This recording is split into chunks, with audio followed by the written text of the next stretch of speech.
Hello YouTube, this is John. In this video I'm going to show you how to enable USB boot options on your HP Pro desktop. This is a HP 400 G4 desktop. So I'm going to power on the PC, then I'll click F9 so that we go to the boot menu. So when you go to the boot menu, this is what we get. We don't have the USB boot options as you can see, and we have our USB inside. So what you're going to do, you're going to click escape, and then you go to the BIOS system. You can click F10. I'm going to click F10, and then to take us to the BIOS system, and we have our advanced. You go to advanced, and when you go to advanced, you will see secure boot and boot options. So right now you're going to enable this option, and after enabling this, you're going to go back. Then you go to secure boot configurations.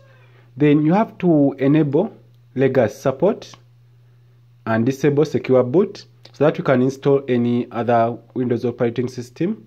So I'm going to click back. Then I'll click F10 control. Actually, I'll click F10 without control. Then to bring save changes, then you click yes. Then after, we are going to click our F9 so that we go to the BIOS system. To the boot menu. So I'm clicking my F. So this when you reach this point, you have to click in this code so that it saves the previous changes, because I'm going to click 2 1 2 1, then click enter. So when you click that, it's going to restart again, then to save the other previous changes you made. So I'm going to click my F9 so that we go to the boot menu again. So when I go to the boot menu, you will see that we have our SanDisk that we have here, the red one. So when you click on it, it will start loading the Windows files, and this is how you go along with enabling your USB boot options on your Dell Pro desktops, and this would work on other desktops. And this is an i5 7th generation.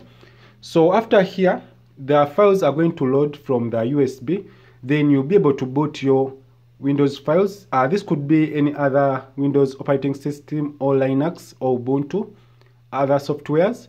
You do the same procedure. So in my next videos, I'll show you how to do. So this is what we get.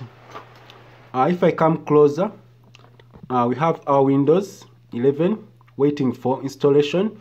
So I'm going to stop from here. This was just a quick video on how to enable your Windows, how to enable USB boot options on your HP laptops and HP desktops. This would work in the same way. So thanks for watching. If this video is helpful, please subscribe to this channel. Don't forget to click the bell icon in order to get notified if I upload useful videos like this. Have a nice time. Goodbye.